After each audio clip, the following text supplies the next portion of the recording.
예, 방송실 여기 PPT를 좀 돌려주시고 여기 불도 좀 꺼주시기 바랍니다. 우리가 지금 이제 이스라엘 백성들이 출애굽해서 시내산에 도착해서 이제 하나님과 언약을 체결하는 그 과정에서 지금 10계명을 살펴보고 그 하위법들 쭉 살펴보고 있는데요. 이 하나님과 맺은 언약, 이걸 시내산 언약, 다른 말로 하면 율법이라는 거죠. 근데 이 율법이라는 것은 기본적으로 구원과는 아무런 상관이 없다 그랬지요. 이걸 지켰을 때 구원받고 지키지 못하면 구원 못 받고 그런 것이 아니라 이제 이스라엘 백성들이 애굽에서 해방되어 가지고 하나님의 백성으로서 이제 이 땅에서 살아갈 때 구원받은 백성답게 살아갈 수 있는 삶의 원리, 그 삶의 이정표로서 주어진 것이 율법이란 말이에요. 그래서 율법은 구원과는 상관이 없단 말이에요. 구원과는 상관이 없지만 구원받은 백성들, 구원받은 하나님의 백성들의 이 땅에서의 삶을 위해서는 반드시 필요하다는 것입니다. 이것을 헷갈리면 안 된단 말이에요. 지금 많은 교회 목사들도 이런 걸 헷갈려요. 그래서 예수님의 은혜로 구원받았기 때문에 이제 구약의 율법은 필요 없다, 폐기됐다, 이런 식으로 가르치는 목사들이 많은데 전혀 잘못된 생각입니다.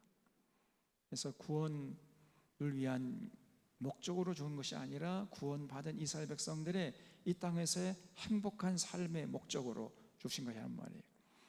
그래서 이스라엘 백성들이 그 하나님 말씀을 잘 듣고 지켰어야 돼요. 그렇죠? 지켰을 때 이스라엘 백성들이 이 세상에서의 복을 받아요. 참 평안과 기쁨과 참 자유함을 개개인마다 누리면서 행복하게 살게 되고, 그리고 사회는 평화롭고 국력은 강력해져서 감히 어떤 이방 족속들이 쳐들어오지 못하는 강력한 나라를 세울 수 있는 그러한 삶의 원리, 그 비결로서 주어진 것이 그게 율법이었단 말이에요. 그래서 10계명 이하 시행세칙들을 이스라엘 백성들이 잘 듣고 지켰어야 돼요. 만약에 이걸 지키지 않으면 어떻게 됩니까? 하나님의 통치를 거부하는 거죠. 그렇죠? 여러분, 우리가 이 나라가 유지되려면 어떻게 되는 거예요? 이 나라를 유지하기 위해서 만들어 놓은 뭐가 있죠? 법이 있잖아요. 법. 그 법을 지킬 때 이 나라의 질서가 유지되고, 그렇죠? 사회가 평화롭고 국력이 강해져 가지고 감히 이방 어떤 주변의 열방들이 쳐들어오지 못하잖아요. 개인은 자유롭고 그렇잖아요. 만약에 비록 세상 법이지만 국가가 만든 법을 안 지키면 어떻게 됩니까? 개인은 어떻게 되는 거예요? 우리가 누리던 자유를 순식간에 잃어버리죠.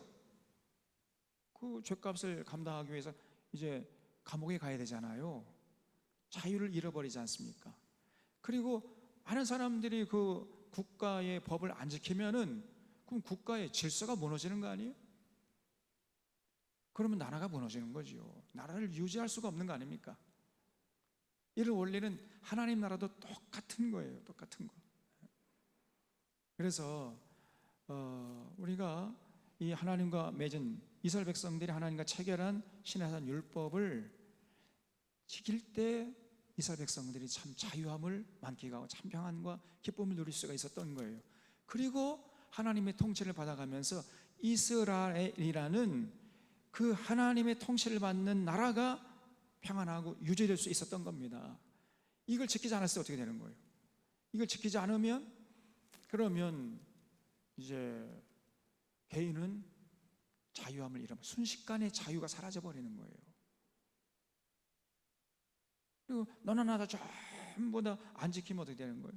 그럼 사회가 불안해지고 국력이 약화돼 가지고 그러면 이방 족속들의 밥이 될 수밖에 없는 거죠. 그래서 하나님의 여러분 우리가 그래서 율법을 지킨다는 말을 우리가 다른 말로 표현해서 뭐냐면 하나님의 통치를 받는다, 이렇게 얘기하는 거예요. 하나님의 통치. 여러분, 하나님의 통치를 어떻게 받는 거예요? 눈에 보이지도 않는데 하나님과 맺은 언약을 지킬 때 하나님의 통치를 받는 자가 되는 겁니다. 그리고 하나님의 백성이 되는 거예요. 그래서 그 하나님 나라에서 참 평안과 기쁨을 만끽하고 참 자유함을 누릴 수 있지만은 그 하나님의 언약, 하나님과 맺은 언약을 지키지 않으면 개인은 자유를 잃어버리고 그러면 뭐 하나님의 통치를 거부하는 자가 돼가지고 결국은 하나님의 저주를 받는 인생이 되고 마는 거단 말이에요. 그래서 당시 이제 시내산에 이제 모여든 이스라엘 백성들이 이 하나님의 명령, 하나님의 규례와 법도와 명령을 잘 듣고 지켰어야 된단 말이에요. 그래서 하나님의 모든 명령은 우리를 위한 거라 그러죠. 우리, 하나님을 위한 것이 아니라 우리. 그래서 기본적으로 2P라 그랬어요. 우리에게 유익한 것이단 말이에요. 우리에게 참 개인은 자유롭게 참 자유와 참 평안과 기쁨을 만끽하면서 행복하게 살 수 있는 비결로서 주어진 것이 하나님의 명령이므로 우리에게 유익한 것입니다. 그리고 profitable이라고 그러잖아요. profitable. 그리고 두 번째는 possible, 가능하단 말이에요. 우리가 할 수 있는 것, 할 수 없는 것, 할 수 있는 것을 하라고 할 수 없는 것을 하지 말라고 한 것이지, 할 수 없는 것을 하라고 하고 할 수 없는 것을 하라고 하고 할 수 있는 것을 하지 말라고 하고 그렇게 명령하신 분이 아니란 말이에요. 그래서 하나님의 명령은 우리가 딱 들었으면은 기쁨으로 감사함으로 자발적으로 지키려고 해요. 그게 하나님의 통치를 받는 겁니다. 신앙생활이라는 것은 우리가 하나님의 통치를 받자고 모든 거 아니에요? 그러려면은 하나님의 규례, 법도와 명령을 잘 듣고 그걸 지켜야 돼요. 오늘날 우리는 이 시내산의 율법보다도 훨씬 더 업데이트된 예수님의 완성된 율법을 지키려고 해야 된단 말이에요. 거기에 입각해서 예수님의 가르침에 입각해서 생각하고 판단하고 결정하고 행동하고 말하고 이렇게 살아야 됩니다. 그 예수님의 가르침에 입각해서 우리 인생관, 세계관, 역사관, 가치관, 물질관 새롭게 정립해서 거기에 입각해서 살아가려고 하는 자를 믿는 사람이라고 하는 거고, 그 사람이 하나님의 통치를 맛보는, 하나님 나라를 이 땅에서, 천국을 이 땅에서 맛보고 누리는 자고, 그런 자가 이제 죽게 되면 영원한 천국의 주인공이 되는 거예요. 영원한 하나님 나라를 기업으로 받게 되는 것입니다. 이것이 기독교예요, 이게. 자, 그래서 이제 오늘 22장 말씀 나눌 차례인데요. 지난주에 제가 보상과 배상의 차이에 대해서 말씀드렸죠. 보상이라는 것은 합법적인 사건으로 인한 손해를 물어주는 것, 이게 보상이죠. 합법적인 테두리 안에서 어떤 사건이 일어났을 때 거기에 대한 손해를 물어주는 것, 그게 보상이고, 배상은 뭐예요? 불법적인 사건을 통해서 일어난 손해를 물어주는 것을 배상이라 한다 그랬어요. 그러니까 국가적인 재난으로 인한 손해를 당한 경우는 보상이겠습니까? 배상이겠습니까? 그건 보상이죠, 보상. 그래서 세월호 사건 같은 건 이거는 배상이 아니고 보상이에요. 그러나 이제 개인적인 사사로운 어떤 이권 관계에 의해서 또 사기친 사람에게 의해서 손해당한 경우에는 그 사기친 사람에게 이제 배상을 받는 거죠. 근데 22장에서는 전부 다 배상에 관한 내용이란 말이에요. 인간관계 속에서 어떤 그 잘못된 불법적인 사건을 통해서 일어난 손해를 물어주는 그런 거에 대해서 지금 자세하게 하나님께서 명령해 놓고 있습니다. 그래서 이 모든 것들은요, 더불어 살라는, 더불어 이웃과 관계를 맺어갈 때 너 혼자만 잘 먹고 잘 살려고 하지 말고 더불어 살아라. 하나님 사랑과 이웃 사랑, 그 차원에서 지금 하나님께서 말씀하시는 겁니다. 아주 구체적으로 말씀하는 거예요.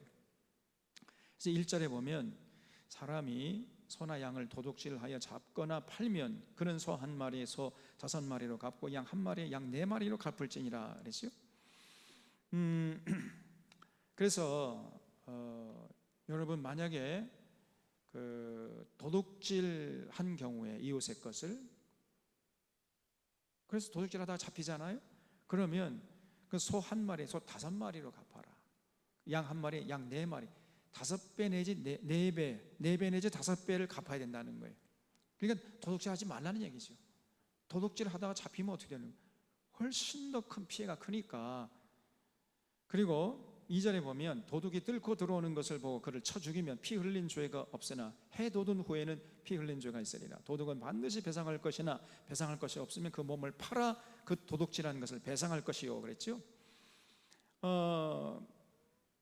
도둑이요 이제 집에 침입에 들어간 거예요. 근데 밤에 들어온 도둑하고 낮에 들어온 도둑이 그 처벌 대상이 다르다는 겁니다. 만약에 밤에 들어온 경우에는 그 도둑을 쳐 죽여도 죄가 돼야 안 돼요? 안 된다는 거예요. 근데 밤에 들어오지 낮에 들어온 경우에, 낮에 들어온 경우에는 그 도둑을 쳐 죽이면 그건 죄가 된다는 것이에요. 왜 그럴까요?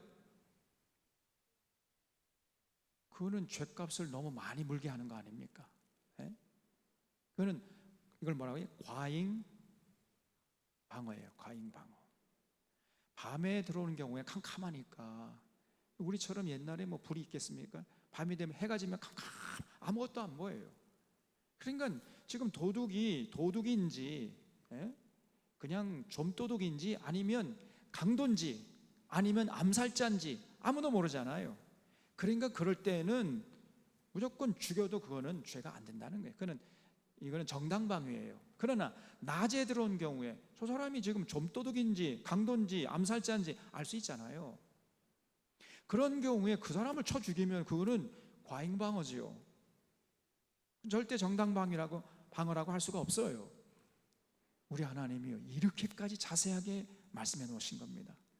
그래서 밤에 들어온 경우에는 쳐 죽이면 피 흘린 죄가 없다는 거예요. 그러나 해 돋은 후에 도둑을 쳐 죽이면은 그건 너무 많은 죄값을 물은 거기 때문에 그건 죄가 있게 된다는 거예요. 그래서 그 사람이 지은 죄값만 물게 해라. 저는 말씀했잖아요.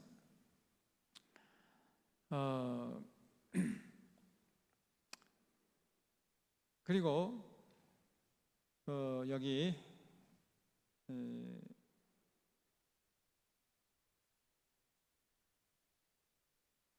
4절에 도둑질하는 것이 살아 그의 손에 있으면 소나 나귀나 양을 막론하고 갑절을 배상할지니라 그랬죠. 그러니까 도둑질을 해가지고 아직 이거 뭐라고 합니까? 도둑질하는 것을 처분하지 않다가 갖고 있다가 잡힌 경우에, 그런 경우에는 그 사람은 2배를 배상해야 된다는 거예요. 2배. 이건 4배가 아니고 2배예요. 그래서 이 삭개오가 예수님 만났을 때 뭐라 했죠? 주님, 제가 제 재산의 절반을 뚝 떼가지고 가난한 자에게 나눠주겠고 누이게 토색한 게 뭐예요? 일종의 도둑질은 훔친 거, 과잉 세금 걷어낸 거, 누게 일종의 도둑질한 거예요. 토색한 것이 있으면 내가 4배를 갚겠나이다. 그렇게 말씀했죠? 근데 사실은 아직 그 손에 있으니까 그거는 2배만 배상하면 되는데 삭개오는 지금 4배를 갚겠다고 예수님 앞에 다짐한 거예요. 4배. 그래서 여러분 이 법이라는 거는요 최소한인 겁니다. 최소한.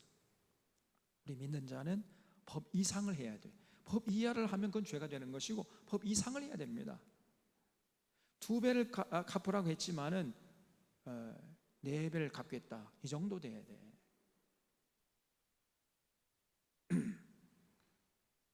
우리 믿는 자들은요 법이라는 것은 최소한이고 그 이상을 반드시 지켜야 된다. 그 법이라는 것은 그 법을 만든 법 정신이 있잖아요. 법 정신. 그 법 정신을 구현하기 위해서 법이라는 것을 만들어 놓은 거 아닙니까? 그래서 궁극적으로는 그 법을 만든 그 법 정신을 우리가 실현하려고 애를 써야 돼요. 그 법 정신은 뭐겠어요? 공정과 공평과 그리고 사랑이죠. 사랑. 이 사회가 공정하고 공평해가지고 서로 사랑하면서 더불어 살아가는 그러한 세상, 그런 나라를 만들라. 이것이 가장 법을 만든 궁극적인 목적이, 그걸 법 정신이라고 그래요. 그래서 내가 비록 남의 것을 훔쳐가지고 내 손에 있을 때 들켰게 되면 율법에 의하면 2배를 갚으면 되지만은 그러나 4배를 작게는 갚겠다. 이게 바로 법 정신을 구현하겠다는 거예요. 그 정도 돼야 됩니다. 그냥 법 가지고 그냥 따지고 막 그거 가까스로 지킬까 말까 그러면 안 되고, 가장 법 정신의 가장 근본적인 건 사랑이에요. 사랑의 실천으로, 그 사랑을 하면 모든 율법을 다 지킨 자가 된다 그랬잖아요. 그 다음에 5절에 사람이 밭에서나 포도원에서 짐승을 먹이다가 자기의 짐승을 놓아 남의 밭에서 먹게 하면 자기 밭에 가장 좋은 것과 자기 포도원에 가장 좋은 것으로 배상하라 그렇죠? 그래서 이웃에게 피해를 끼쳤으면은 그러면요 자기의 가장 좋은 것으로 배상해야 돼. 아니 여러분 소는 참 착하잖아요. 눈도 얼마나 순박합니까? 소에게 가가지고 소야 너 여기 지금 옆집에 지금 채소밭에 절대 들어가면 안 돼. 이거는 우리 게 아니니까 너 이 옆집에 있는 채소밭 지금 한참 채소가 잘 무럭무럭 잘 탐스럽게 익어가고 있는데 들어가면 안 된다. 소에게 말을 해도 소가 풀어주면 이웃의 집에 이 채소밭에 들어가야 안 들어가요? 그래서 나온 말이잖아요. 쇠괴의 경리기예요. 그래서 소입니다. 그래서 짐승이라고 하는 거예요. 그래서 소를 묶어놔야 돼요. 응? 그럼 짐승은 아무리 말을 해도 안 들어먹어. 지 멋대로 해버려. 그 짐승입니다. 그래서 짐승은요 묶어놔야 됩니다. 자유를 주면 안 돼. 인간이 돼가지고 이렇게 얘기를 했는데 안 들으면 그거는 인간이 아니죠. 그럼 그 묶어놔야 됩니다. 그런 사람은 자유를 누릴 자격이 없는 거예요. 그래서 그 소에게 말을 했는데 소가 들어가서 말이지 옆집에 채소밭을 다 그냥 짓밟아 놓고 망쳐놨어요. 그럼 어떻게 해? 그러면 그것이 주인에게 책임이 있다는 거예요. 주인이 그것을 자기 집의 최고의 것으로 배상하라는 겁니다. 그래서 절대 이웃에게 민폐 끼치지 말고 더불어 살려고 하라는 거예요. 그 다음에 6절에 불이 나서 가시나무에 댕겨 낯가리나 거두지 못한 곡식이나 밭을 태우면 불로 온 자가 반드시 배상할지니라 그랬죠. 그래서 불이 나서 이제 화재를 내잖아요. 그러면은 우리 나라의 법도 그렇지요. 화재 내면 어떻게 됩니까? 아니, 불을 냈다고 한다면 막 법 딱 잡히면 어떻게 되는 거예요? 그러면 그 손해배상을 해야 됩니다. 손해배상을 할 뿐 아니라 또 뭘 해야 돼요? 벌금 내야죠. 벌금도 내고 손해배상도 해야 하고 그렇게 해야 돼요. 그래서 절대 그런 짓을 하면 되겠습니까 이게? 이 놀부심보도 아니고 말이에요. 뭐 옆집에다가 불을 놔가지고 곡식을 다 태워가지고 잿더미로 만들어 버리면은 그 불로 온 자는 반드시 배상해야 된다는 거예요. 배상할 뿐 아니라 벌금도 내야 돼 사실은. 우리나라 법이 바로 그렇게 되어 있습니다. 그 다음에 사람이 돈이나 물품을 이웃에게 맡겨 지키게 하였다가 그 이웃집에서 도둑을 맞았는데 그 도둑이 잡히면 갑절을 배상할 것이다 그랬죠. 만약에 도둑질을 했는데 그게 이제 탄로가 났어요. 그러면 갑절을 배상하면 돼. 근데 만약에 도둑이 잡히지 않으면 어떻게 되는 거예요? 그런 경우에는 이제 그 물품을 맡은 이웃이 내가 도둑질하지 않았다는 것을 증명해야 된단 말이죠. 그래서 그 집 주인이 재판장 앞에 가서 자기가 그 이웃의 물품에 손댄 여부의 조사를 받아야 됩니다. 그래서 이제 그 이웃에게 돈이나 물품을 맡은 자가 내가 도둑질하지 않았다는 것을 이제 재판장 앞에 가서 그 혐의를 벗어나야 된다는 거예요. 재판장에서 조사를 받아가지고 만약에 이제 재판장이 이 사람 딱 보니까 혐의가 있다 그러면 아무리 난 도둑질하지 않았습니다 해도 물어내야 돼. 그래서 재판장이 딱 볼 때에 이 사람이 진짜 혐의가 없는 것 같아요. 그래서 혐의가 없다고 판결이 되면은 이제 누명을 벗게 되는 거죠. 그래서 여러분, 그래서 이 재판이 중요한 것입니다. 재판. 우리나라 이 재판이 공정하지가 않아. 재판이 공정하지 않으면 그 사회는 설 수 없습니다. 그 사회는 좀 있으면 무너지는 거예요. 이 역사가 증명하는 거예요. 그래서 이 재판이 이렇게 중요한, 사법부, 이 검찰이 이렇게 중요한 것입니다. 지금 우리나라가 사법부가 썩었고 검찰이 썩은 거예요.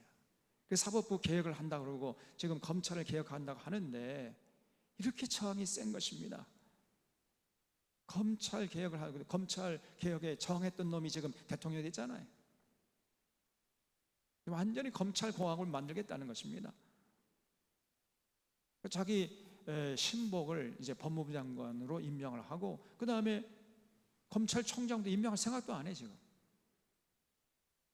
혹시나 검찰총장을 잘못 임명하면 또 자기에게 들이받을까 봐 겁이 나는 모양인지 검찰총장을 임명할 생각도 안 하고 있어요 지금. 완전히 자기가 검찰총장 하겠다는 거예요. 이렇게 하면 저 정권 오래 못 갑니다. 자기 무덤을 파고 있어요. 이 나라를 지금 무법천지로 완전히 검찰공화국으로 만들려고. 이렇게 되면은 이 사회가 유지될 수가 없는 거예요. 죄 없는 사람을 죄 있다 하고 죄 있는 사람을 전부 죄 없다 해버리고, 아니 뭐 자기 장모, 자기 부인, 자기도 그렇고 전부 다 뭐 범죄 혐의가 지금 산더미처럼 쌓여 있잖아요. 그리고 그 법무부 장관 임명된 그 조국 장관 그렇게 특수부 검사들 동원해가지고 샅샅이 털었는데 고장 나온 게 표창장 뭐 그거 하나 가지고 지금 사법부하고 짝짝꿍대가 언론에 짝짝꿍대가지고 4년형을 때렸습니다. 주가 조작한 저 사람은 그냥 뭐 아무렇지도 않고, 이게 공정한 나라입니까? 부동산 투기를 해도 괜찮고 주가 조작을 해도 괜찮고 대통령 부인이 되어버리고, 이런 놈의 나라가 어디 있어요 세상에.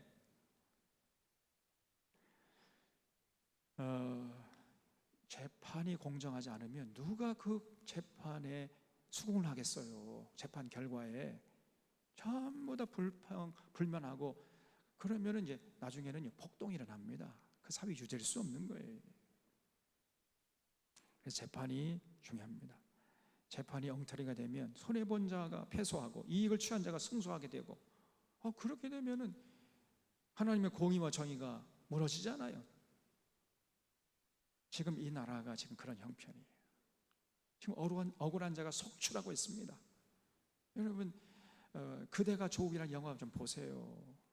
그 영화를 보고 난 한동안 너무나 분해가지고 잠을 못 잡습니다.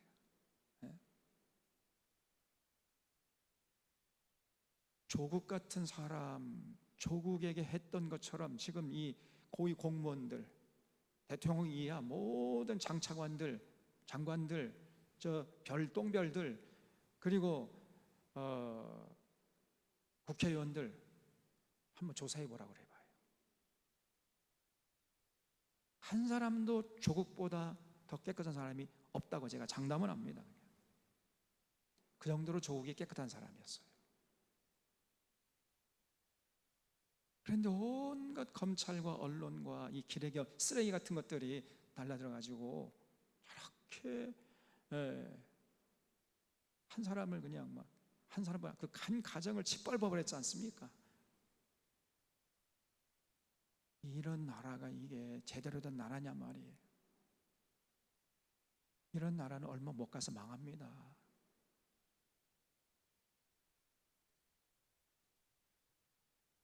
음, 그래서 8절에 도둑이 잡히지 않으면 그 사람은 이제 혐의를 벗기 위해서 재판장에 가서 자기의 혐의를 이제 벗기 위해서 애를 써야 됩니다. 조사를 받아야 돼. 그 재판장의 판결에 의해서 이제 혐의를 벗을 수가 있고 배상을 할 필요도 있고 그렇게 되는 것 때문에 재판이 중요하단 말이에요. 재판이. 절대로 재판장은 뇌물 받지 말라 그랬어요. 근데 지금 전부 뇌물 받아 먹고 서로 다 커넥션 돼 있습니다. 이것들이. 9절에 어떤 잃은 물건, 즉 소나 양이나 나귀나 의복이나 또 다른 잃은 물건에 대하여 어떤 사람이 이르기를 이것이 그것이라 하면 양편이 재판장 앞에 나아갈 것이요 재판장이 죄 있다고 하는 자가 그 상대편에게 갑절을 배상하라.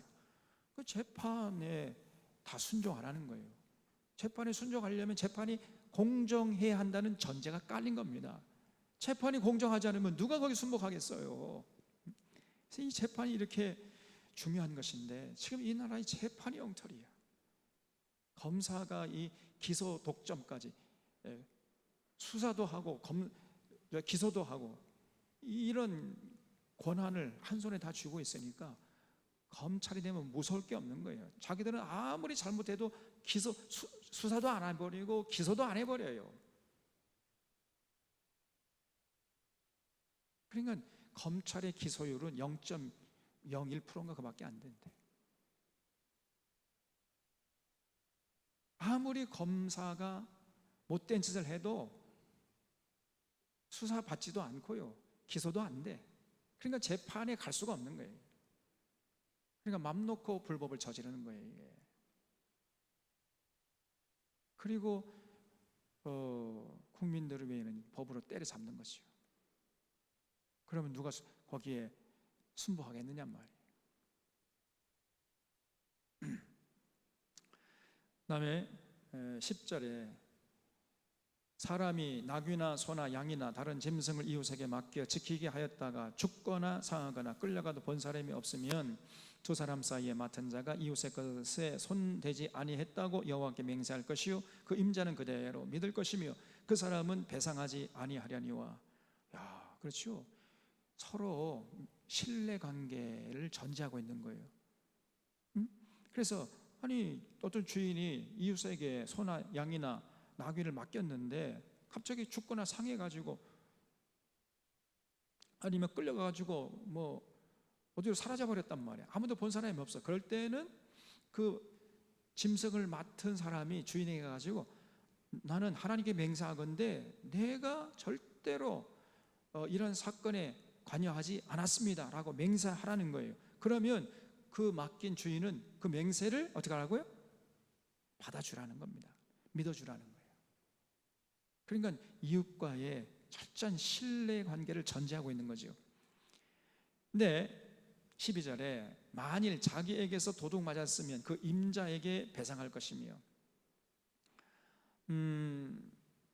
만약에 정말 자기가 이웃의 것을 맡았다가 관리를 소홀히 하는 틈을 타가지고 도둑이 와서 도둑질에 갔으면 그거는 이제 배상을 해야 된다는 거예요. 그리고 만약에 찢겼으면 그걸 가져다가 증언할 것이고 그 찢긴 것에 대하여 배상하지 아니할지니라 그랬죠. 그래서 이웃의 것을 내가 맡았는데 그러면 최선을 다해서 그 이웃의 것을 보호해줘야 할 의무가 있는 거예요. 그런 책임이 있단 말이에요. 그 책임을 다하지 않을 경우에는 그 손해에 대해서 이웃에게 배상을 해야 된단 말입니다. 그래서 만약에 지금 내가 소나 양을 맡아서 이제 이웃의 것을 맡아서 관리하고 있는데 사자가 와서 물어갔어요. 네? 그럼 어떡합니까? 그러면은 사자가 와서 물어간 경우에는 어떻게 불가항력적인 상황이잖아요. 그럴 경우에는 그 찢긴 건 그 사자가 물어갈 때 다 찢어 먹고 막 남겨진 거 있잖아요. 그 다리 조각이나 귀 조각이라도 가져다가 사자가 와서 물어가 가지고 내가 최선을 다해서 지키려고 했지만은 어쩔 수 없는 불가항력적인 상황에서 내가 이 당신의 소나 양을 잃었어라고 증명을 해야 된다는 거예요. 만약에 그래서 그것이 증명이 되면 배상하지 않아도 된다는 겁니다. 그래서 여러분 목자가 이제 이웃에 이제 주인의 양떼를 치는 게 이제 목동 아니에요. 목동이 양을 칠 때에 사자나 이리가 와서 물어가잖아요. 그럼 그건 불가항력적인 거죠. 그러면 이제 주인한테 가가지고 아이고 내가 양을 치는데 사자가 와서 몰아갔어 이렇게 말을 해가지고 안 된다는 거예요. 어떻게 해야 돼요? 사자가 와서 이 양을 몰아갔다는 증명을 충분히 할 수 있는 증거를 갖고 가야 된다는 겁니다. 그럼 어떻게 해야 돼요? 목동이 자기 책임을 면하려면 사자가 와서 몰아갈 때 어떻게 해야 돼? 사자에게 달려들어가서 그 입을 벌려가지고 그 사자의 입속에 있는 양의 다리나 귀조각을 빼내가지고 주인에 갖고 가야 된다는 거예요. 그래야 자기 책임을 면하고 양값을 몰아내지 않을 수가 있다는 겁니다. 그 얘기예요 지금. 그래서 여러분 다윗이 양을 칠 때 사자나 이리가 와서 몰아가지 못하도록 다윗은요 비가 오나 눈이 오나 양떼를 지켰습니다. 성실하고 정직하게 충성되게. 그때 습득한 기술이 뭐요? 그렇죠, 물매죠, 물매. 그래서 지금 사자가 막 와요. 근데 거기까지 뛰어갈 지금 틈이 없어. 그러면 이제 물매라는 것은 양 가죽, 이 긴 가죽을 이렇게 해가지고 그 가운데에다가 돌을 매가지고 쫙 돌려가지고 한쪽을 쫙 놔요. 쫙 놓으면은 돌멩이가 슉 날아서 사자에 정토로 맞으면 사자 깜짝 놀라서 도망친단 말이에요. 그래서 다윗이요 골리앗과의 싸움에서 그 물맷돌 그걸 믿는 바가 있었던 겁니다. 다윗은요 100번 던지면 100번 정확하게 맞출 수 있는 능력이 있었어. 이걸 뭘 말하죠? 다윗이 평소에 자신의 일에 어떻게 했다는 거예요? 최선을 다해 정직하게 성실 최선을 다해서 자기 목동 일을 감당했다는 겁니다. 그냥 낮잠이나 자고 그냥 뭐 사자가 와서 물어가든지 말든지 관심도 없고 이런 게 아니라 비가 오나 눈이 오나 비록 남의 양을 치는 신세지만은 그렇기 때문에 더더욱 최선을 다해서 양떼를 지키려고 하고 만약에 사자가 와서 사자가 올 때에는 막 물매를 던져가지고 지켰고 그래도 사자가 와서 막 양을 몰아갈 때 어떻게 됐어요? 배상의 책임을 면하기 위해서 사자에게 달려들어가지고 그 아가리를 찢어가지고 아가리 입속에 있는 양의 발이나 귀조각을 건져가지고 그거를 주인에게 갖고 갔다는 거예요. 그런 얘기가 나옵니다, 여러분. 사무엘상 17장 34절 한번 보세요. 사무엘상 17장 34절에 보면 다윗이 사울에게 말하되 주의 종이 아버지의 양을 지킬 때에 사자나 곰이 와서 양떼에서 새끼를 물어가면 내가 따라가서 그것을 치고 그 아가리에서 새끼를 건져내었고 그것이 일어나 나를 해하고자 하면 내가 그 수염을 잡고 그것을 쳐 죽였나이다. 여러분 이 다윗이요 이 정도 용기가 있는 사람, 이 정도 성실하게 자기 일을 감당했던 것입니다. 주의 종이 사자와 곰도 쳤은즉 살아계시는 하나님의 군대를 모욕한 이 할례받지 않은 블레셋 사람 이리까 그가 그 짐승의 하나같이 되리이다. 또 다윗이 이르되 여호와께서 나를 사자의 발톱과 곰의 발톱에서 건져내셨은즉 나를 이 블레셋 사람의 손에서도 건져내시리이다. 사울이 다윗에게 이르되 가라 여호와께서 나와 함께 계시길 원하노라. 이래가지고요 다윗이 골리앗과의 싸움이 나가지고 이제 나갈 것을 사울에게 허락받아가지고 그걸 골리앗 그 물맷돌 평소에 자기가 연마한 그 물맷돌 기술을 사용해서 하나님의 쓰임을 받는 역사의 무대에 등장하는 이런 결과를 낳았던 거예요. 그래서 여러분 평소에 성실하게 자기 일을 감당한 사람이 결정적인 하나님의 때에 쓰임을 받게 되는 줄로 믿으시기 바랍니다. 평소에 자기 일을 그냥 죽지 못해 하고 그냥 돈 많이 주면 하고 돈 많이 안 주면 그냥 깽판 부리고 뭐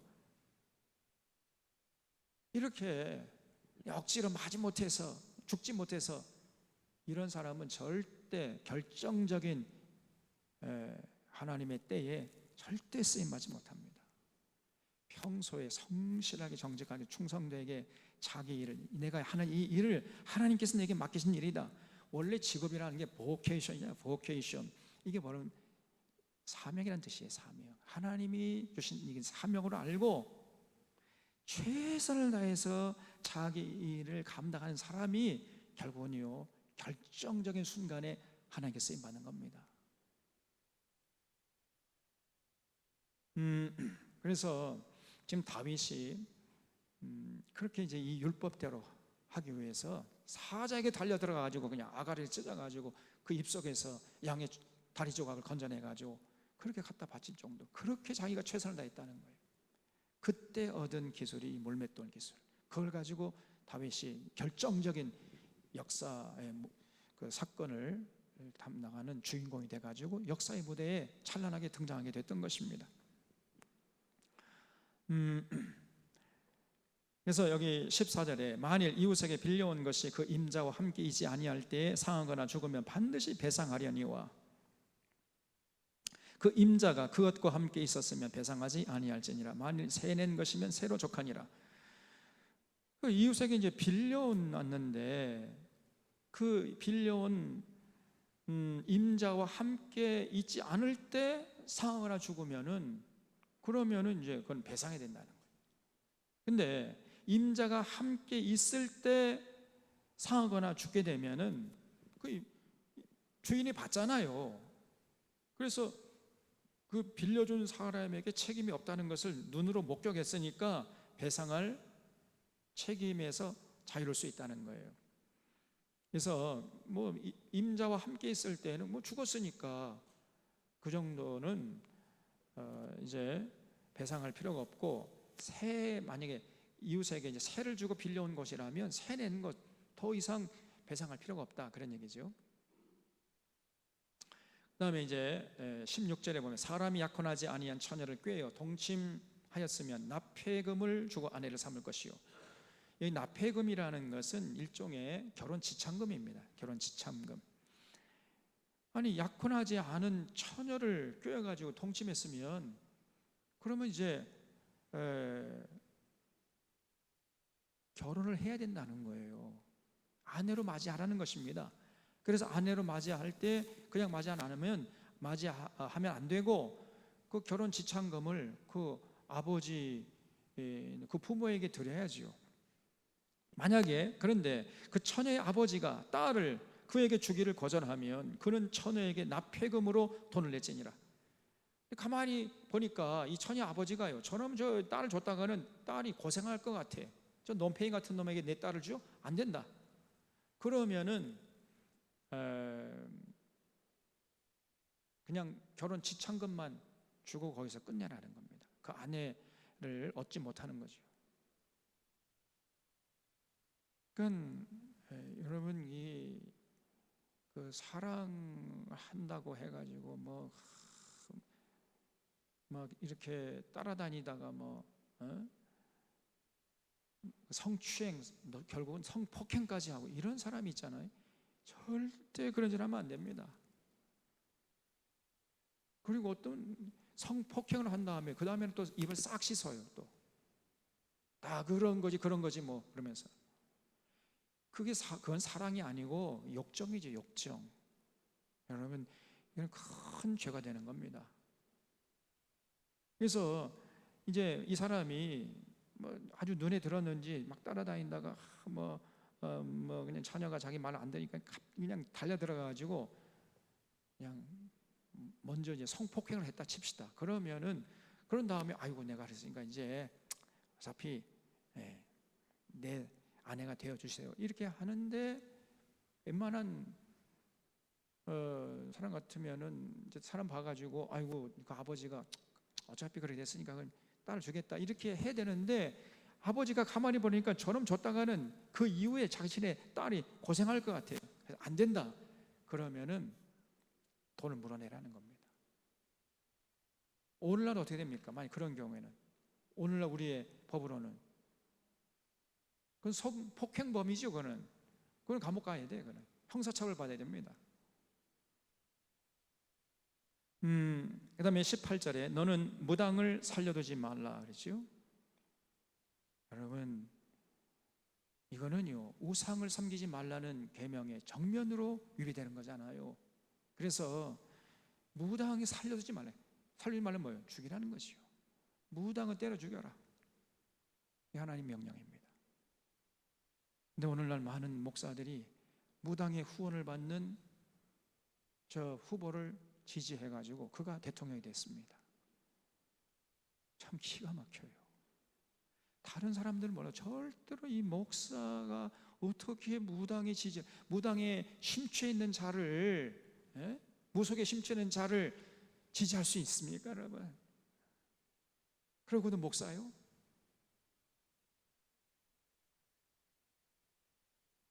그래서 지금 한국 교회 수많은 목사들이 씻을 수 없는 죄를 범한 겁니다. 그리고 무속에 심취해 있을 뿐 아니라 또 신천지 지지를 받고 있잖아요. 신천지를 보호하고 그 대가로 지금 신천지하고 짝짝꿍돼 있지 않습니까, 여러분? 이단에 연루돼 있고 무속에 연루돼 있는 자를 그냥 지지한다는 거예요. 공개적으로. 그게 목사입니까?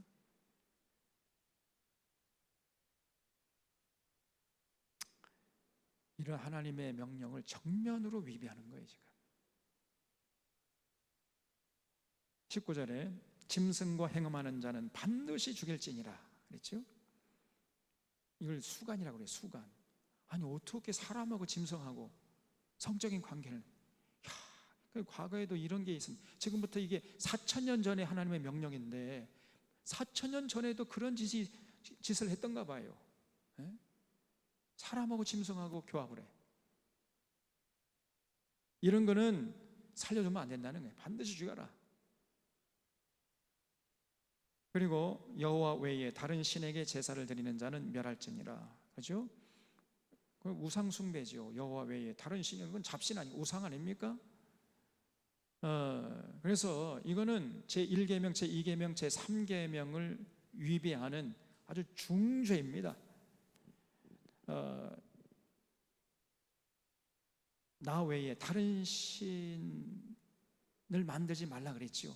다른 신 만들지 말고, 그 우상 만들지 말고, 그 우상 앞에 절하지 말고, 우상을 섬기지 말아라. 또 하나님의 이름을 망령되이 일컫지 말아라. 이게 1, 2, 3계명 아니요. 우상 섬기는 자는 제1, 2, 3계명을 거부하고 위배하는 자입니다. 그래서 그거는 하나님 앞에 설 수가 없다는 거예요. 그런 자는 멸하라 그랬어요. 우상 숭배자들. 여러분, 우상이라는 것은 사람의 손으로 만든 돌멩이나 나무 조각 아닙니까? 네? 거기에는 생기가 없어가지고 복도 못 주고 저주도 못하는 돌멩이 조각에 불과한 거예요. 근데 뭐 하는 사람이 이 땅에 그런 우상을 섬기고 그 우상을 섬기는 무속인들을 따라다니고 말이에요. 이 김건희라는 여자는 자기가 무당 중에 최고라는 거야. 그 법사적 수준이지 무당들은 자기의 한참 아래라는 겁니다. 자기가 굉장히 무당 중에서 고수라는 거예요. 그런 얘기를 스스럼 없이 했잖아요. 그런 자가 지금 대통령의 부인이 돼가지고 영향력을 지금 행사하고 있으니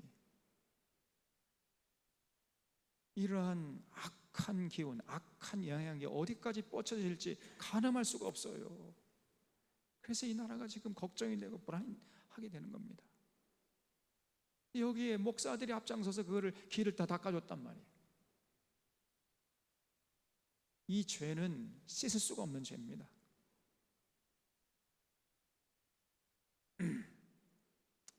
21절에 너는 이방 나그네를 압제하지 말며 그들을 학대하지 말라. 너희도 애굽 땅에서 나그네였음이니라 그랬죠.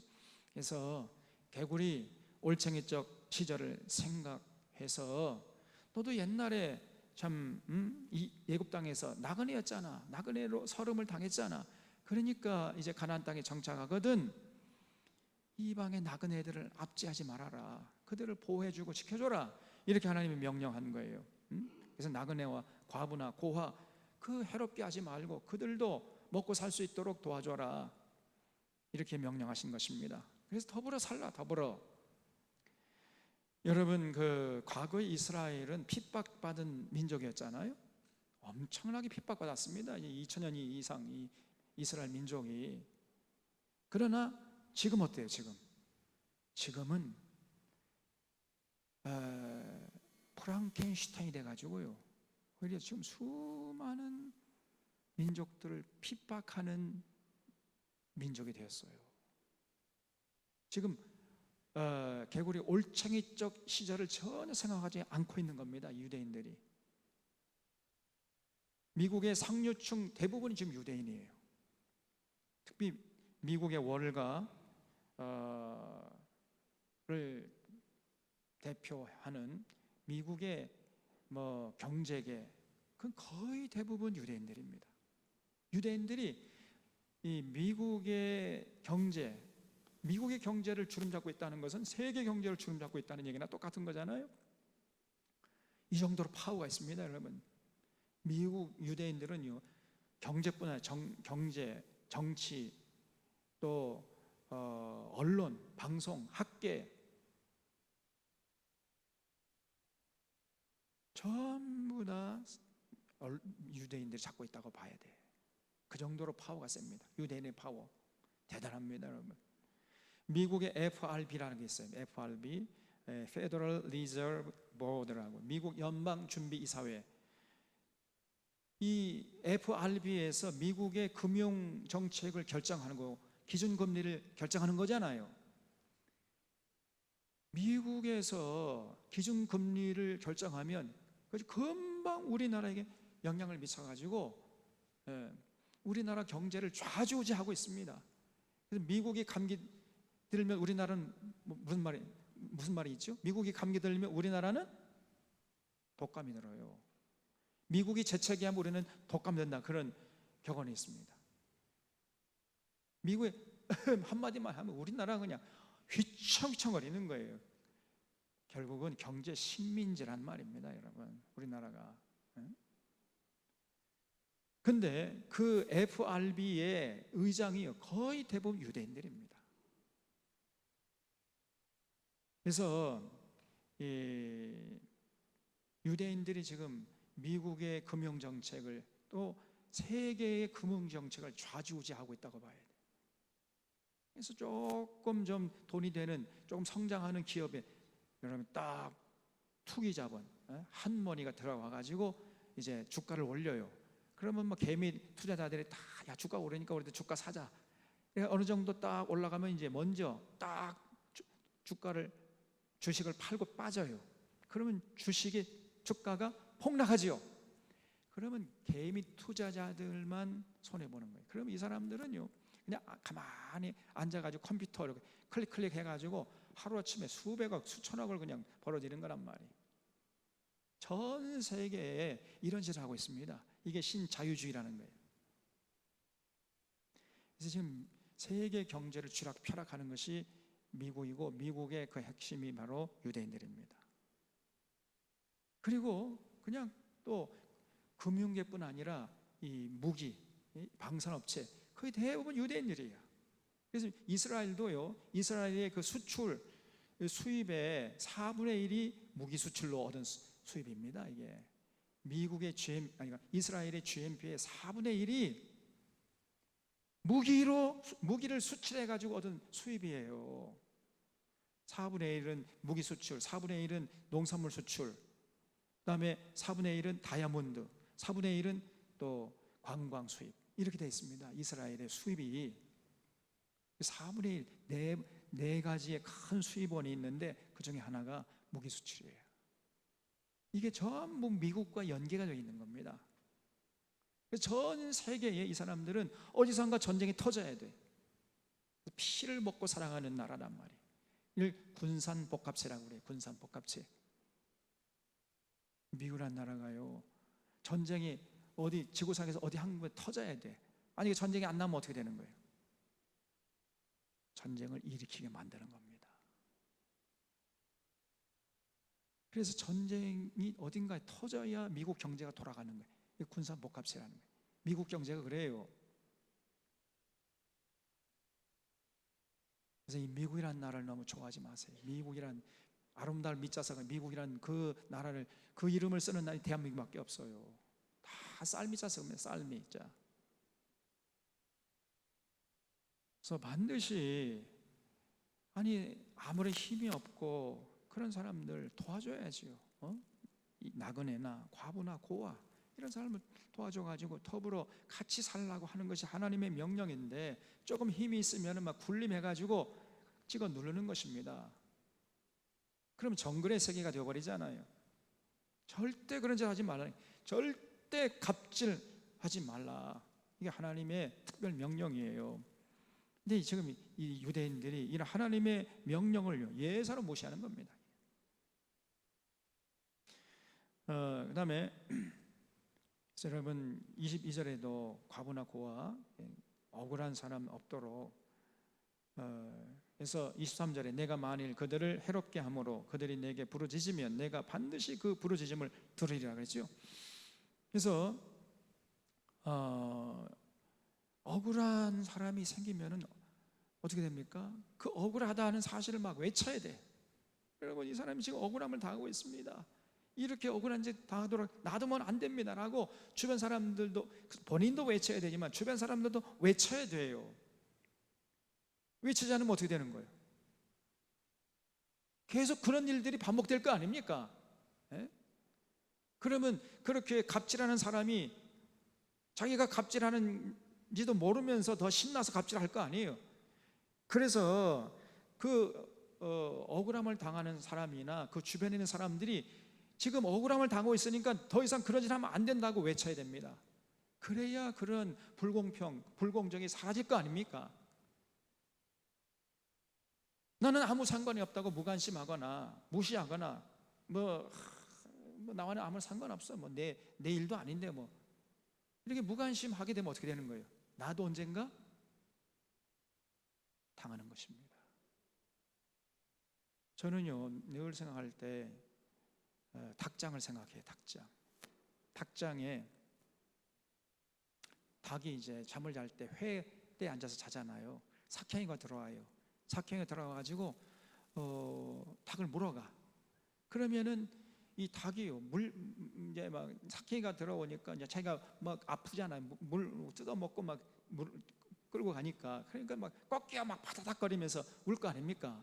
그럼 그 소리에 놀라가지고 옆에 있던 닭이 이렇게 깨가지고 개슴츠레하게 바라보고 이렇게 바라봐.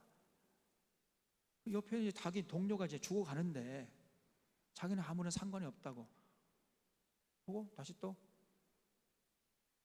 조용히 또 자. 닭장에는 닭들이 다 그래요. 그래서 닭들을 닭대가리로 하는 겁니다. 아니 그러면은 닭 깨가지고 닭들이 자기는 피해가 없어도 꼬구다 그냥 바닥거리면서 막 같이 닭장에 있는 닭들이 전부 외쳐야 할 거 아니에요. 근데 아무 소리도 안 하고 이렇게 보다가 또 잡니다. 그럼 삭갱이가 이제 몰아갔다가 또 와. 또 와서 한 놈씩 다 몰아가는 거예요. 그러면 또 옆에 있는 닭 동료들은 가만히 보고 있어. 그냥 보고만 멀끔멀끔 보고만 있어요. 그러다가 자기 당하는 거죠. 그런 꼴에 똑같은 거예요 이게. 그래서 여러분, 하나님의 공의와 정의가 짓밟히게 되면은 나는 괜찮다 할지라도 여러분 외쳐야 되는 거예요. 외쳐야. 교회가 그에 관심을 갖고 외쳐야 되는데 교회가 다 지금 졸며잘세. 나 오늘 아무런 상관이 없다, 나는 뭐 피해를 안 당했다 그래가지고 무관심하고 무대책으로 일관하고 있는 겁니다. 그래서 제가 지난번에 얘기했잖아요. 세월호 배지를 달고 가니까 어느 권사가 왜 그거 아직도 달고 다니냐고 저 정장님 저를 책망하더라니까. 빨리 떼라고 막. 아주 그냥 보기도 싫다는 거야. 지겹다는 거예요 그냥. 그게 권사야.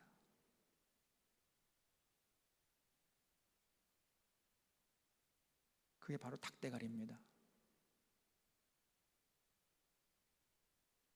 여러분 부르짖어야 돼. 그럼 우리 하나님이 반드시 그 부르짖음을 들으리라. 울어야죠. 아프다고. 왜 가만히 있냔 말이에요. 그래서 아픔과 슬픔을 같이 공감하면서 같이 연대할 줄 아네. 그것이 신앙입니다. 나는 아무런 통증이 없고 나는 아프지 않다 해가지고 아파하는 이웃을 보고서도 전혀 공감대도 못 느끼고 연대할 생각도 없고 무관심하고 지나가 버리면은 그거는 믿는 자라고 할 수가 없다는 거예요. 강도 만나서 신음하고 있는데 대제사장이나 레위인들 그냥 지나갔잖아요. 사마리아 사람들 그 아픔을 느끼고 같이 공감하면서 치료해주고 또 요한까지 데려가가지고 치료해달라고 부탁하고 갔지 않습니까? 그렇게 하라는 거야. 예수님의 말씀인즉슨. 이건 고아나 과부나 나그네 그런 사람들이 억울함을 당할 경우에는 같이 외쳐줘야죠. 연대해서. 교회가 그런 데 관심 있어야죠. 자기 교회만 성장 해가지고 뭐 몇천 명 됐다 하고 전혀 이 사회에 대해 역사에 대해서 무관심하고 무감각하고 무책임하고 그건 교회가 아닙니다. 이익 집단이에요. 그게 이익 집단. 하나님의 분노를 자아내는 자들뿐인 것입니다. 그래서 지금 23절까지 했죠. 24절 나의 노가 맹렬함으로 내가 칼로 너희를 죽이리니 너희의 아내는 과부가 되고 너희 자녀는 고아가 되리라. 그래서 하나님의 공의와 정의가 무너지면은 하나님의 이제 저주의 심판이 임하게 될 거라는 거예요. 반드시 그 무관심하고 무감각한 것, 그 죄값을 치르게 될 것이라는 겁니다. 그 다음에 25절에 내가 만일 너와 함께한 내 백성 중에서 가난한 자에게 돈을 꾸어주면 너는 그에게 채권자 같이 하지 말고 이자를 받지 말라. 동족에게 돈 꿔주고 이자 받지 말라 그랬잖아요, 하나님이. 근데 내가 만일 이웃의 옷을 전당 잡거든 해지기 전에 그에게 돌려보내라. 그것이 유일한 옷이라. 그것이 그의 알몸을 가릴 옷인즉 그가 무엇을 입고 자겠느냐. 그가 내게 부르짖으면 내가 들으리니 나는 자비로운 자유민이라 그랬죠. 여러분, 이스라엘 땅은요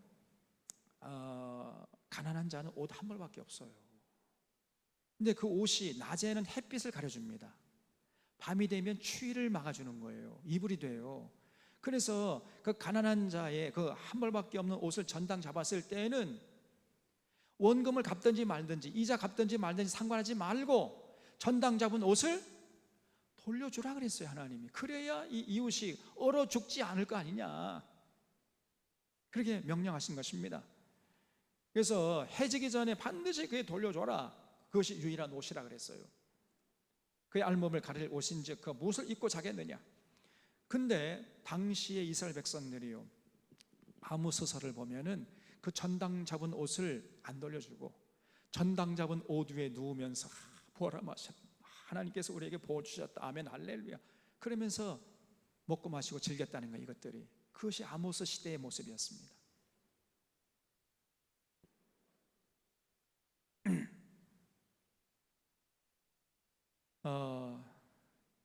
아모스 2장 한번 볼까요? 아모스 2장.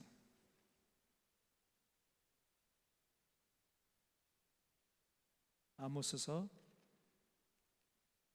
2장 6절 말씀 보면은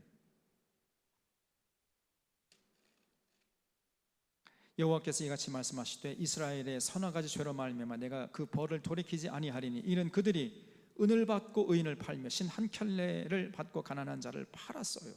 그리고 힘없는 자의 머리를 티끌 먼지 속에 발로 밟고 연약한 자의 길을 굽게 하며 아버지와 아들이 한 젊은 여인에게 다녀서 내 거룩한 이름을 더럽히며 모든 제단 옆에서 전당 잡은 옷 위에 누우며 그랬죠. 전당 잡은 옷을 안 돌려주고 그 위에 놓았다는 거예요. 그러면 가난한 이웃이 굶어 죽든지 얼어 죽든지 상관하지 않았다는 것이요. 그들의 신전에서 벌금을 얻은 포도주를 마셨다는 겁니다. 그러니까 가난한 자는 뭐 굶어 죽든지 얼어 죽든지 관심하지 않고 자기들은 뭐 잘 먹고 살려, 하나님께서 자기에게 물질의 부요함을 주셨다, 하나님 우리에게 축복을 주셨다, 아멘 할렐루야, 그러고 살았다는 겁니다. 이게 당시에 아모스 시대 북이스라엘의 모습이었어요. 그래서 나라가 망한 겁니다. 아모스 후에 얼마 후에 결국은 아수르가 쳐들어와가지고 나라가 망해버렸잖아요. 그래서 여러분, 빈익빈 부익부, 가난이 세습되고 부가 세습되는 이런 세상을 만들면 안 된다는, 그러면 그건 악한 나라고 그는 얼마 못 가서 망하게 된다. 그런 나라는. 이게 하나님의 약속이고 역사의 증거입니다. 근데 우리나라가 지금 그렇게 되어가고 있어요. 부가 세습되고 가난이 세습되고 있습니다. 지금 세계에서 가장 빈부격차가 심한 나라가 1등이 미국, 우리나라가 2등이고, 빈부격차가 가장 급격하게 진행되는 나라 1등은 우리나라 대한민국이에요. 지금 저 서울의 상류층들은 상상할 수 없을 정도로 부가 지금 쌓이고 있습니다.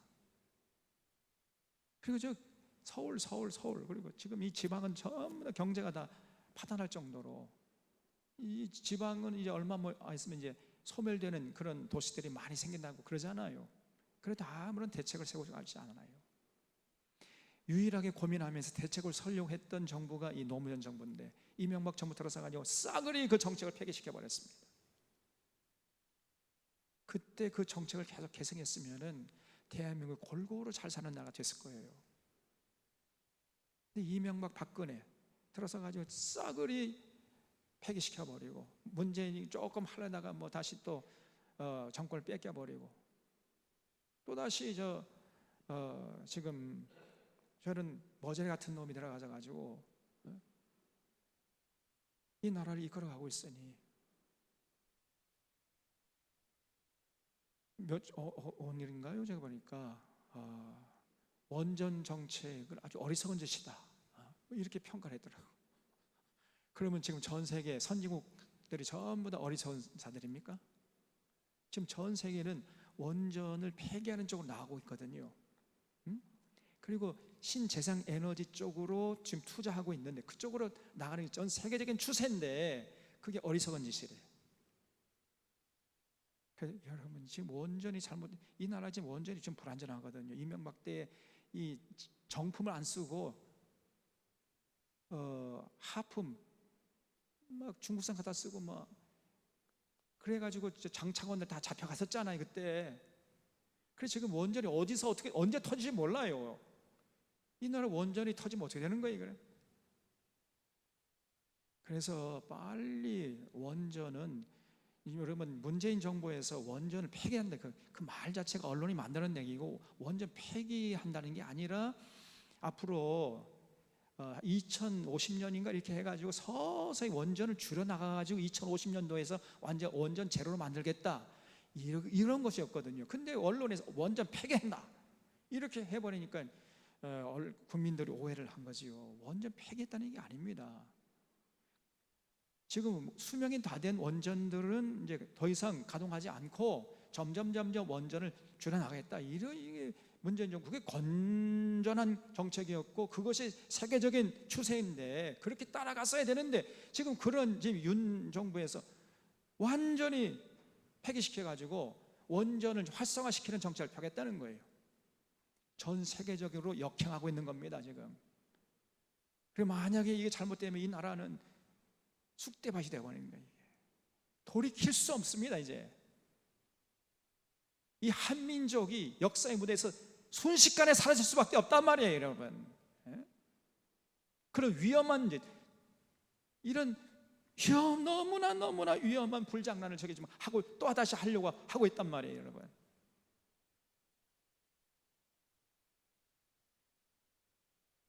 그래서 어떻게 할 수가 없어요. 이제 그 죗값을 톡톡히 이 국민들이 다 치러야 됩니다. 여러분이 선택했으니까 여러분이 이제 책임을 지셔야 돼요.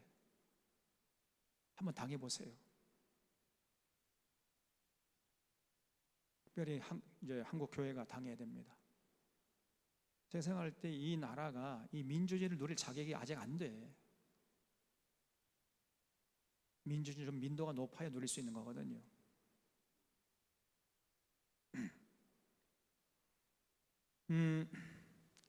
그래서 이 하나님의 명령을 지켜서 안 지키다가 이 나라가 완전히 역사의 무대에 사라져 버렸어요. 북이스라엘 나라가 아무 소에서 보여주고 있잖아요.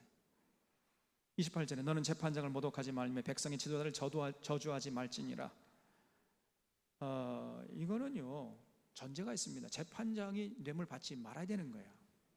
스스로 자기 권위를 지켜나갈 때 그 재판의 권위를 인정하고 따라줘야 되는 거죠. 그건 당연히. 그러나 재판장이 뇌물 받아먹고 재판을 굽게 하면은 그건 따라주는 게 아니라 저항해야지요.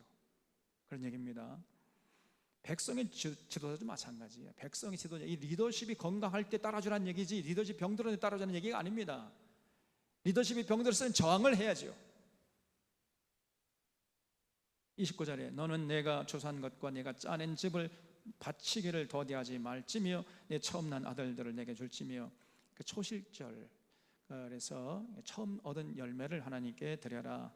내 소와 양도 그와 같이 하되 이래 동안 어미와 함께 있게 하다가 여드레 만에 내게 줄지니라. 너희는 내게 거룩한 사람이 될지니 들에서 짐승에 찢긴 동물의 고기를 먹지 말고 그것을 개에게 던질지니라. 그래서요.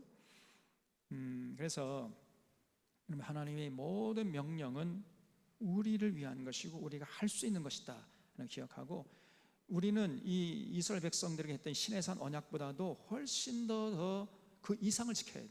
업그레이드, 업데이트된 것을 지켜야 됩니다. 그 완성된 율법, 예수님의 가르침, 이거를 우리가 마음판에서 이거 지키는데 거기에 신앙의 열정을 불태워야 돼. 왜 지켜요? 구원받으려고? 그게 아니라 구원받았기 때문에, 예수님의 은혜로 구원받았기 때문에 이제 이 땅에서 우리가 구별되게 거룩하게 살기 위해서는 예수님의 가르침 입각해서 인생관, 세계관, 역사관, 가치관을, 물질관을 새롭게 정립해서 거기 입각해서 살아야 된단 말이에요. 그것이 신앙생활입니다. 그렇게 살 때 하나님께 영광을 돌리고 기쁨을 드릴 수가 있고, 하나님 주시는 복락을 누리면 개인은 행복하고 사회는 평화롭고 국력은 강해져 가지고 세세 무궁토록 세세 자손 만대로 복을 받는 이러한 가정, 이러한 사회가, 이런 나라가 될 수 있단 말이죠. 이걸 꼭 기억하시고 우리 사랑하는 사랑의 교우들이 진실로 이 율법의 의미를 잘 깨닫고 최선을 다해서 뭘 지키는 데 열심을 낼 수 있기를 바랍니다. 하겠습니다.